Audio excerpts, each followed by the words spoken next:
बृहस्पतिवार व्रत कथा। हम ये कथा व्रत करने की विधि से शुरू करेंगे क्योंकि हमारे ऐसे भक्तजन भी हैं जो पहली बार इस व्रत को शुरू कर रहे हैं। तो हम शुरू करेंगे व्रत करने की विधि। यह व्रत बृहस्पतिवार के दिन किया जाता है। जो भी स्त्री या पुरुष इस व्रत को करना चाहे उसे बृहस्पतिवार के दिन सिर नहीं धोना चाहिए, अर्थात सिर में साबुन या मिट्टी नहीं लगानी चाहिए। इस दिन दाढ़ी या सिर के बाल भी नहीं बनवाने चाहिए। इस व्रत में सुबह ही स्नान आदि से निवृत्त हो लें। इसके बाद किसी केले के पेड़ के निकट जाकर पीले फूल और पीले चंदन से उसकी पूजा करनी चाहिए। फिर अपने हाथ में जरा सी चने की दाल, गुड़ और एक पीला फूल लेकर बृहस्पतिवार व्रत कथा कहनी चाहिए या किसी अन्य से सुननी चाहिए। जब तक कथा पूरी न हो जाए तब तक कथा कहने या सुनने वालों को वहाँ से न तो उठना चाहिए और न ही कुछ बोलना चाहिए। कथा पूरी होने के बाद दाल, गुड़ और पुष्प को पेड़ को समर्पित करके थोड़ा जल चढ़ाकर आरती गाते हुए धूप या दीप से उसकी आरती उतारनी चाहिए।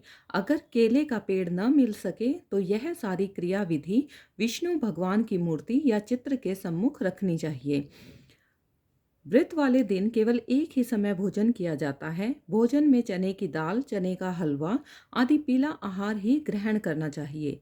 नमक का सेवन नहीं करना चाहिए। व्रत करने वाले व्यक्ति को छल कपट से दूर रहना चाहिए और मन, वचन, कर्म से शुद्ध रहना चाहिए। अब हम इस व्रत के महात्म्य का वर्णन करेंगे। बृहस्पतिवार व्रत में बृहस्पति देवता का व्रत किया जाता है। वे सभी देवताओं के पूज्य गुरुदेव हैं। बृहस्पति देवता को विष्णु भगवान का ही अंश माना जाता है और उनका स्थान केले के वृक्ष की जड़ में माना गया है। इसीलिए ही इस व्रत में विष्णु भगवान अथवा केले के जड़ का पूजन किया जाता है। इस व्रत को करने से बृहस्पति देवता प्रसन्न होकर धन, धान्य, विद्या, बुद्धि, पुत्र, पौत्र आदि प्रदान करते हैं और व्रत करने वाले व्यक्ति की सारी मनोकामनाएं पूरी करते हैं। इस व्रत को करने से घर परिवार में सदैव सुख शांति बनी रहती है और समस्त विपत्तियां दूर होती हैं। इस प्रकार यह व्रत समस्त मनोकामनाएं पूरी करने वाला और उत्तम फल देने वाला है।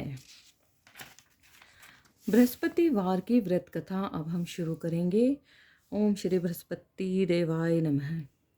प्राचीन काल में भारतवर्ष में एक बड़ा प्रतापी और दानी राजा राज्य करता था। वह ब्राह्मण और गुरु की सेवा करता था। वह गरीबों की सहायता करता था और उसके द्वार से कोई भी याचक कभी भी निराश होकर नहीं लौटता था। परंतु यह सब उसकी रानी को अच्छा नहीं लगता था। वह न तो व्रत करती, न भगवान की पूजा करती और न ही किसी को एक भी पैसा दान में देती थी। वह राजा को भी ऐसा करने से मना करती थी, लेकिन राजा नियम से व्रत, पूजा, दान आदि कार्य करता था। एक दिन राजा शिकार खेलने के लिए वन को चला गया। महल में रानी और दासी थी। उस समय बृहस्पति देव साधु के रूप में महल के दरवाजे पर भिक्षा मांगने आए। साधु ने रानी से भिक्षा मांगी तो वह बोली, हे साधु महाराज, मैं इस दान और पुण्य से परेशान हो गई हूँ। इस कार्य के लिए तो मेरे पतिदेव ही बहुत हैं। इस समय वे यहाँ नहीं हैं। मुझे गृह कार्यों से समय नहीं मिल पाता। मैं सोचती हूँ कि इस धन के रहने से तो निर्धन रहना ही अच्छा है। फिर यह सारा काम धाम तो नहीं करना पड़ेगा। इसलिए अब आप कोई ऐसा उपाय बताएं कि सारा धन नष्ट हो जाए और मैं आराम से रह सकूं। साधु वेशधारी बृहस्पति देव ने कहा, हे देवी, तुम यह क्या कह रही हो? भला संतान और धन से कोई दुखी होता है? हे देवी, इन दोनों को तो सभी चाहते हैं। पापी व्यक्ति भी धन और पुत्र की इच्छा करते हैं। यदि तुम्हारे पास धन अधिक है तो उसका सदुपयोग करो। भूखे मनुष्यों को भोजन कराओ, वस्त्रहीनों को वस्त्र दो, प्याऊ लगवाओ, कुआं, तालाब, बावड़ी, बाग, बगीचे आदि बनवाओ तथा निर्धनों की कुंवारी कन्याओं का विवाह कराओ। इस प्रकार के कर्मों से तुम्हारा और तुम्हारे कुल का यश लोक परलोक में फैलेगा और तुम्हें स्वर्ग की प्राप्ति होगी। परंतु रानी पर साधु की बातों का कोई प्रभाव नहीं पड़ा। उसने कहा, हे साधु महाराज, मुझे ऐसा धन नहीं चाहिए जिसे मैं अन्य लोगों को दान देती रहूं तथा जिसे रखने और संभालने में ही मेरा सारा समय नष्ट हो जाए। साधु ने कहा, हे देवी, यदि तुम्हारी ऐसी ही इच्छा है तो जैसा मैं बताता हूँ वैसा ही करना। इससे तुम्हारी यह इच्छा पूरी हो जाएगी। तुम बृहस्पतिवार के दिन घर को गोबर से लीपना, अपने केशों को पीली मिट्टी से अच्छी तरह धोकर स्नान करना, कपड़े धोबी के यहाँ धुलने डालना, राजा से कहना कि वह हजामत करवाए। इस प्रकार 7 बृहस्पतिवार तक करने से तुम्हारा सारा धन नष्ट हो जाएगा। यह कहकर साधु महाराज रूपी बृहस्पति देव वहां से चले गए। साधु ने जैसा कहा था, रानी ने 7 बृहस्पतिवार तक वैसा ही करने का निश्चय किया। साधु के कहे अनुसार कार्य करते हुए अभी केवल 3 बृहस्पतिवार ही बीते थे कि बृहस्पति देव के कोप से उसकी सारी धन संपदा नष्ट हो गई। भोजन के लिए भी वे दोनों तरसने लगे। तब राजा ने रानी से कहा, हे रानी, तुम यहाँ रहो, मैं परदेश जाता हूँ। यहाँ पर मुझे सभी मनुष्य जानते हैं, इसलिए मैं यहाँ पर कोई कार्य नहीं कर सकता। देश चोरी परदेश भी बराबर है। यह कहकर राजा परदेश चला गया। वहाँ उसे और कोई काम न मिला तो वह जंगल से लकड़ी काटकर लाने और शहर में ले जाकर बेचने लगा। इस प्रकार वह अपना जीवन व्यतीत करने लगा। इधर राजा के बिना रानी और दासियां दुखी रहने लगी। उन्हें किसी दिन भोजन मिलता और किसी दिन वे केवल जल पीकर ही रह जाती।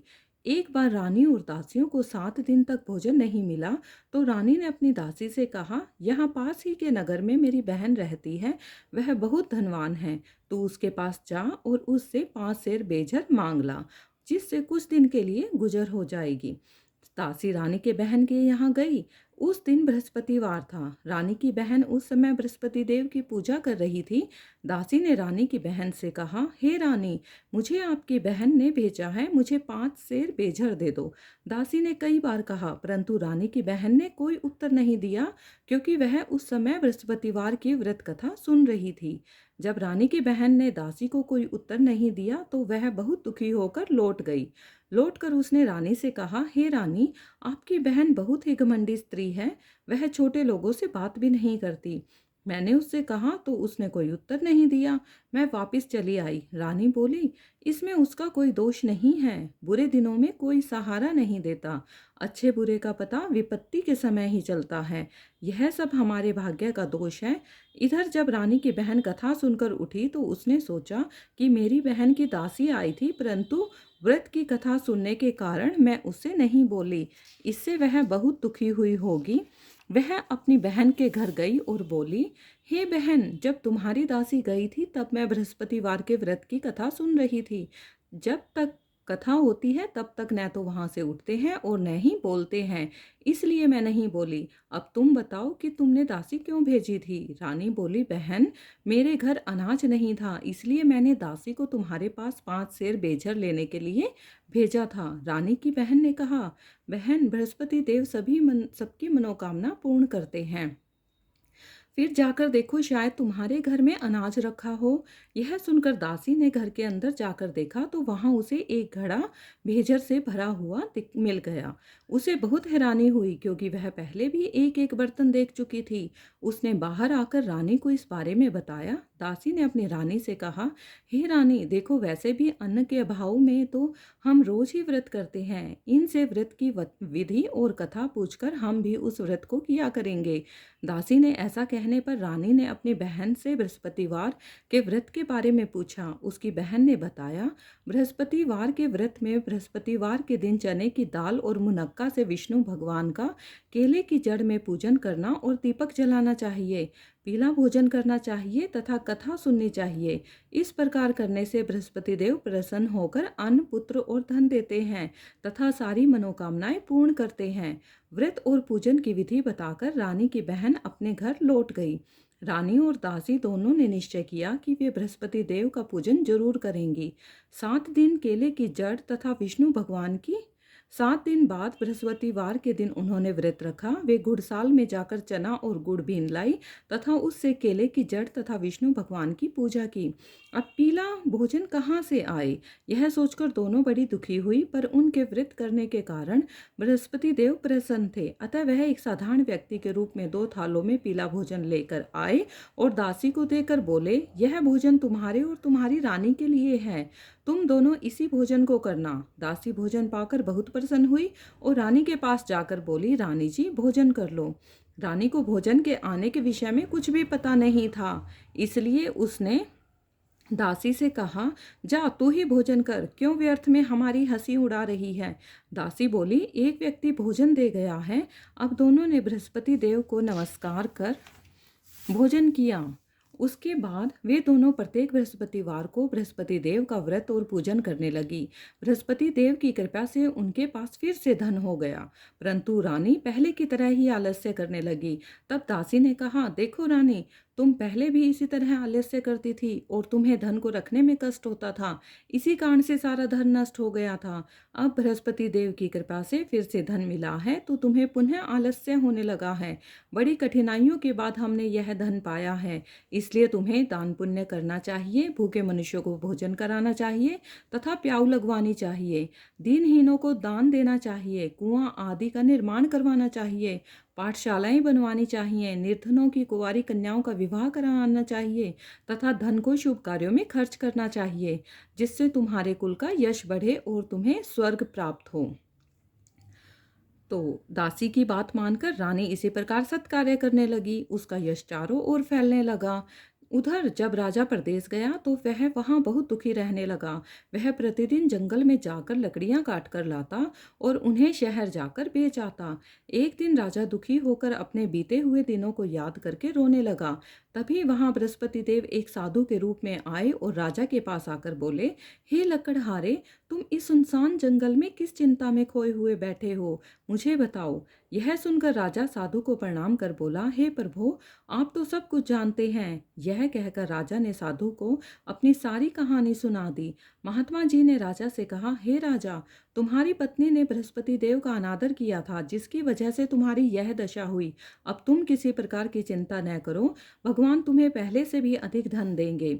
अब तुम बृहस्पतिवार का व्रत किया करो और चने की दाल व गुड़ से केले की जड़ में पूजन करो। पूजन करने के बाद बृहस्पतिवार की कथा कहो या सुनो। बृहस्पति भगवान तुम्हारी सारी मनोकामनाओं को पूर्ण करेंगे। साधु की बात को सुनकर राजा बोला, हे प्रभु, लकड़ी बेचने पर मुझे इतना पैसा भी नहीं मिलता जिससे मैं भोजन के उपरांत कुछ बचा सकूं। फिर बृहस्पति देव की क्या कथा कहूं, यह भी मुझे मालूम नहीं। साधु ने कहा, हे राजा, तुम किसी तरह की चिंता मत करो। बृहस्पतिवार के दिन तुम रोज की ही तरह लकड़ियां लेकर शहर जाओ। तुम्हें रोज से दुगना धन मिलेगा, जिससे तुम अच्छी तरह भोजन कर सकोगे तथा उससे बृहस्पति देव की पूजा का सामान भी आ जाएगा। बृहस्पति देव की कथा इस प्रकार है। बृहस्पति देव की कथा। प्राचीन काल में एक बहुत ही गरीब ब्राह्मण रहता था। उसकी कोई संतान नहीं थी। वह नित्य पूजा पाठ करता था, लेकिन उसकी स्त्री बहुत मलिन स्वभाव की थी। वह न तो स्नान करती थी और न ही किसी देवी देवता का पूजन करती थी। वह सुबह उठते ही सबसे पहले भोजन करती, बाद में ही कोई अन्य कार्य करती। इससे वह ब्राह्मण बहुत दुखी रहता था। वह पत्नी को बहुत समझाता, पर वह कुछ नहीं सुनती थी। भगवान की कृपा से ब्राह्मण की पत्नी के एक कन्या उत्पन्न हुई। बड़ी होने पर वह कन्या नित्य प्रातः स्नान करके भगवान विष्णु की पूजा करती और बृहस्पतिवार का व्रत भी करती। पूजा समाप्त कर विद्यालय जाती तो अपनी मुट्ठी में जौ भर कर ले जाती और विद्यालय के मार्ग में डालती जाती। वे सारे जौ सोने के हो जाते तो विद्यालय से लौटते समय उन्हें बीन कर घर ले आती। एक दिन वह बालिका उन सोने के जौ को सूप में फटक कर साफ कर रही थी। तभी उसके पिता ने कहा, बेटी, सोने के जौ फटकने के लिए तो सूप भी सोने का ही होना चाहिए। अगले दिन बृहस्पतिवार था।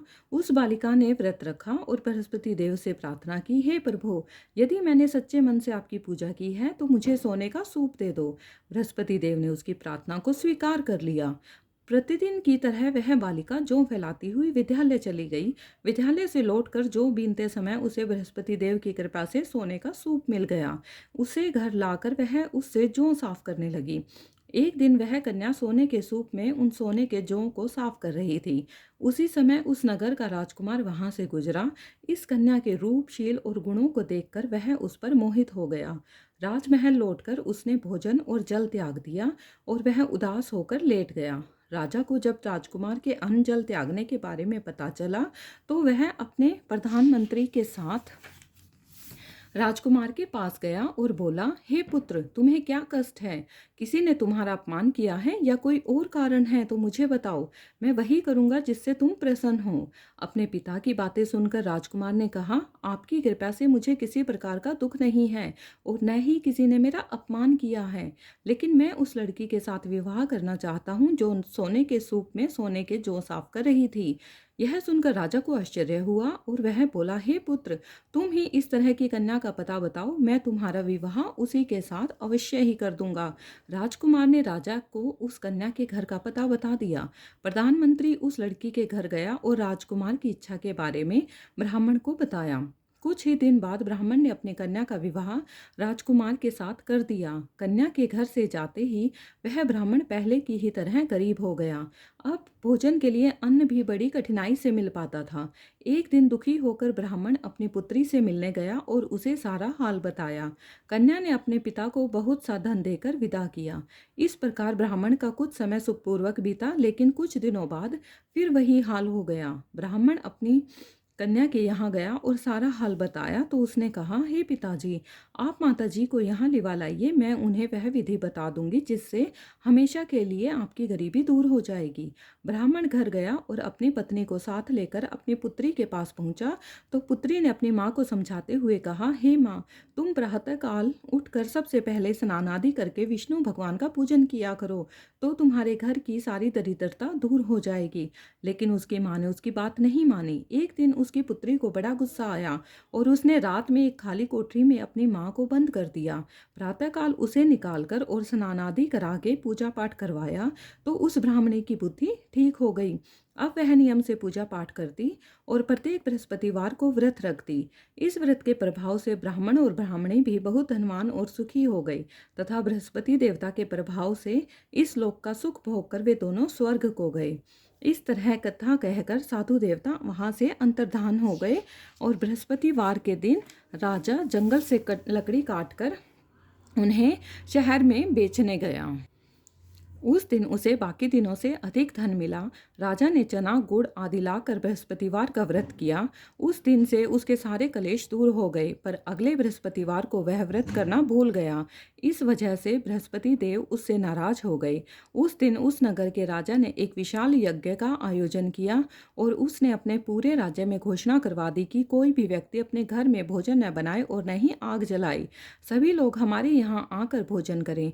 जो इस आज्ञा का पालन नहीं करे उसे फांसी की सजा दी जाएगी। राजा के आदेश के अनुसार राज्य के सभी निवासी राजा के भोज में सम्मिलित हुए, पर लक्कड़हारा थोड़ी देर से पहुंचा, इसलिए राजा उसे अपने साथ महल में ले गया। जब राजा लक्कड़हारे को भोजन करा रहा था तो रानी की दृष्टि उस कुटी पर गई जिस पर उसका हार लटका हुआ था। वह वहां उसे हार दिखाई नहीं दिया। रानी ने सोचा, अवश्य ही मेरा हार इस लक्कड़हारे ने चुरा लिया है। उसने उसी समय सैनिक बुलवाकर उस लक्कड़हारे को बंदी गृह में डलवा दिया। जब लक्कड़हारा बंदी गृह में गया तो दुखी होकर सोचने लगा कि न जाने किस जन्म में मैंने पाप किया था जो मुझे यह दुख मिला है। उसी समय बृहस्पति देव साधु के रूप में प्रकट हुए और उसकी दशा को देखकर बोले, हे राजा, तूने बृहस्पति देव का व्रत नहीं किया, इसलिए तुझे दुख मिला है। अब तू चिंता मत कर, अगले बृहस्पतिवार के दिन तुझे इस बंदी गृह के दरवाजे पर 4 पैसे पड़े मिलेंगे। उनसे तू बृहस्पति देव का व्रत और पूजन करना तो तेरे सारे कष्ट दूर हो जाएंगे। अगले बृहस्पतिवार के दिन उसे बंदी गृह के द्वार पर 4 पैसे पड़े मिले। राजा ने पूजा का सामान मंगवाया और कथा कहकर प्रसाद बांटा। उसी रात बृहस्पति देव ने उस नगर के राजा को स्वप्न में कहा, हे राजा, तूने जिस व्यक्ति को बंदी गृह में बंद कर रखा है वह निर्दोष है।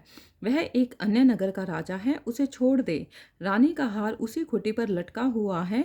अगर तू उसे नहीं छोड़ेगा तो मैं तेरे राज्य को नष्ट कर दूंगा। प्रातःकाल उठकर राजा ने खूंटी पर हार को टंगा हुआ देखा तो उसने लकड़हारे को बुलाकर क्षमा मांगी और राजा के योग्य सुंदर वस्त्र आभूषण देकर उसे विदा किया। इधर एक दिन रानी और दासी सोचने लगी कि न जाने राजा किस हाल में होंगे, उनका कुछ पता नहीं है। उन्होंने बृहस्पति देव से प्रार्थना की। तब बृहस्पति देव ने रात में राजा को स्वप्न में दर्शन देकर कहा, हे राजा उठ, तेरी रानी तुझे याद कर रही है, अब तू अपने देश को लौट जा। राजा प्रातःकाल उठकर बृहस्पति देव की आज्ञा को मानकर अपने नगर को चलने लगा। राजा जब नगर के पास पहुंचा तो उसे बहुत आश्चर्य हुआ। नगर में पहले से अधिक बाग, तालाब, कुएं और धर्मशालाएं आदि बने हुए थे। राजा ने पूछा कि बाग और धर्मशालाएं किसके हैं? तब नगर के सभी लोग कहने लगे कि यह सब रानी और दासी ने बनवाए हैं। यह सुनकर राजा को आश्चर्य हुआ। जब रानी ने यह सुना कि राजा आ रहे हैं तो वह अपनी दासी से बोली, देख, राजा हमें बहुत बुरी दशा में छोड़ गए थे। वह हमारी ऐसी दशा देखकर लौट न जाए, इसलिए तू दरवाजे पर जाकर खड़ी हो जा। रानी के आदेश पर दासी दरवाजे पर खड़ी हो गई। जब राजा आए तो उन्हें अपने साथ महल में लिवा लाई। तब राजा ने रानी से पूछा, बताओ यह धन तुम्हें कैसे मिला? तब रानी ने उसे बताया कि हमें यह सारा धन बृहस्पति देव का व्रत करने के कारण प्राप्त हुआ है। अब राजा ने निश्चय किया कि 7 दिन बाद तो सभी बृहस्पति देव का पूजन करते हैं, पर मैं रोज दिन में 3 बार कथा कहूँगा और रोज व्रत करूँगा। अब हर समय राजा के दुपट्टे में चने की दाल बंधी रहती और वह दिन में 3 बार कथा कहता। एक दिन राजा ने सोचा कि अपनी बहन के यहाँ हो आऊं। यह सोचकर राजा घोड़े पर सवार होकर अपनी बहन के यहाँ चल दिया। मार्ग में उसे कुछ आदमी एक मुर्दे को लेकर जाते हुए दिखाई दिए। राजा ने उन्हें रोककर कहा, अरे भाइयों, मुझसे बृहस्पति भगवान की कथा सुन लो। वे बोले, लो, हमारा तो आदमी मर गया है, इसे अपनी कथा की पड़ी है। लेकिन कुछ व्यक्तियों ने कहा, अच्छा कहो, हम तुम्हारी कथा को सुनेंगे। राजा ने चने की दाल निकाली और कथा कहनी शुरू कर दी। कथा के आधे होते ही मुर्दा हिलने लगा और जैसे ही कथा समाप्त हुई वैसे ही राम राम कहते हुए वह मुर्दा उठकर खड़ा हो गया। राजा वहां से आगे बढ़ा। चलते चलते शाम हो गई। आगे मार्ग में उसे एक किसान खेत में हल चलाता हुआ दिखा। राजा ने उससे कहा, अरे भैया, तुम मुझसे बृहस्पति भगवान की कथा सुन लो। किसान बोला, जितनी देर में मैं तेरी कथा सुनूंगा उतनी देर में तो 4 हरैया खेत जोत लूंगा। जा, अपनी कथा किसी और को सुनाना। राजा आगे चलने लगा। राजा के वहां से जाते ही किसान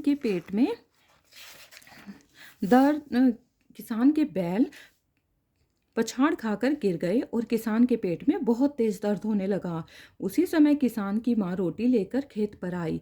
जब उसने अपने पुत्र की यह दशा देखी तो उससे सारा हाल पूछा। किसान ने सारी बात बता दी। किसान की माँ दौड़ी दौड़ी राजा के पास गई और उससे कहने लगी, मैं तुझसे कथा सुनूंगी, तू अपनी कथा मेरे खेत पर चलकर ही कहना। राजा ने लौटकर खेत पर जाकर कथा कही, जिससे बैल उठकर खड़े हो गए और किसान के पेट में दर्द होना भी बंद हो गया। राजा अपनी बहन के घर पहुंचा। बहन ने भाई का बड़ा स्वागत किया। दूसरे दिन प्रातःकाल राजा जागा तो उसने देखा कि सभी व्यक्ति भोजन कर रहे हैं। राजा ने अपनी बहन से पूछा, क्या कोई ऐसा व्यक्ति है जिसने भोजन न किया हो और जो मेरी बृहस्पतिवार की कथा सुन ले?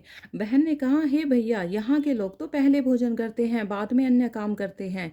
फिर भी यदि पड़ोस में कोई ऐसा हो तो मैं देख आती हूँ। यह कहकर बहन देखने गई, लेकिन उसे कोई भी ऐसा व्यक्ति नहीं मिला जिसने भोजन न किया हो। फिर वह पड़ोस के कुम्हार के घर गई, जिसका लड़का बहुत बीमार था। इस कारण उसके यहाँ 3 दिन से किसी ने भोजन नहीं किया था। रानी ने उस कुम्हार से अपने भाई की कथा सुनने के लिए कहा तो वह तैयार हो गया। राजा ने उसके घर जाकर बृहस्पतिवार की कथा कही, जिसे सुनकर उसका लड़का ठीक हो गया। अब तो सभी लोग राजा की प्रशंसा करने लगे। एक दिन राजा अपनी बहन से बोला, हे बहन, अब मैं अपने घर चलूंगा, तुम भी तैयार होकर चलो। राजा की बहन ने अपनी सास से अपने भाई के साथ जाने की अनुमति मांगी तो सास ने कहा, चली जा, पर अपने लड़कों को साथ में न ले जाना, क्योंकि तेरे भाई के कोई संतान नहीं है। बहन ने अपने भाई से कहा, हे भैया, मैं तो चलूंगी, लेकिन कोई बच्चा नहीं जाएगा। तो राजा बोला, जब कोई बच्चा ही नहीं चलेगा तो तुम चलकर क्या करोगी? दुखी मन से राजा अपने घर लौट आया। घर आकर राजा ने अपनी रानी से कहा, हम निसंतान है, इसलिए लोग हमसे परहेज करते हैं। रानी ने कहा, हे प्रभु, बृहस्पति देव ने हमें सब कुछ दिया है, अतः वे हमें संतान भी अवश्य देंगे। उसी रात बृहस्पति देव ने राजा के स्वप्न में संतान प्राप्त होने का आशीर्वाद दिया। रानी गर्भवती हुई और 9वें महीने में उसने एक सुंदर पुत्र को जन्म दिया। तब राजा ने अपनी रानी से कहा, हे रानी, स्त्री बिना भोजन के रह सकती है, पर बिना कहे नहीं रह सकती। मेरी बहन के आने पर तुम उससे कुछ मत कहना। रानी ने हाँ कर दी। राजा की बहन यह शुभ समाचार सुनकर बधाई लेकर अपने भाई के घर आई। तब रानी ने कहा, घोड़ा चढ़कर नहीं आई, गधा चढ़ी आई। राजा की बहन बोली, भाभी, मैं इस प्रकार ना कहती तो तुम्हें संतान कैसे मिलती। इस प्रकार जिसके मन में जो कामनाएं हैं सभी को बृहस्पति देव पूर्ण करते हैं।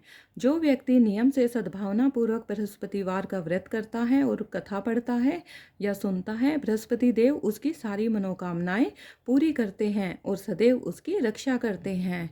इति बृहस्पतिवार व्रत कथा। ये हमारी बृहस्पतिवार की कथा पूर्ण हुई। अब हम बृहस्पति देवता की आरती करेंगे। ओम जय बृहस्पति देवा, जय बृहस्पति देवा, छिन छिन भोग लगाऊं कदली फल मेवा। ओम जय बृहस्पति देवा, तुम पूर्ण परमात्मा, तुम अंतर्यामी, जगत पिता जगदीश्वर, तुम सबके स्वामी। ओम जय बृहस्पति देवा, चरणामृत निज निर्मल, तुम पातक हरता, सकल मनोरथ दायक, कृपा करो भरता। ओम जय बृहस्पति देवा, तन मन धन अर्पण कर, जो जन शरण पड़े, प्रभु पर कट तब हो कर, आकर द्वार खड़े।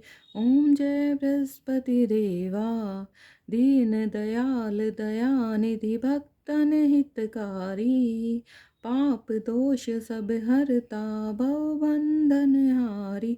ओम जय बृहस्पति देवा, सकल मनोरथ दायक, सब संशय तारी, विश्व विकार मिटाओ, संतन सुखकारी।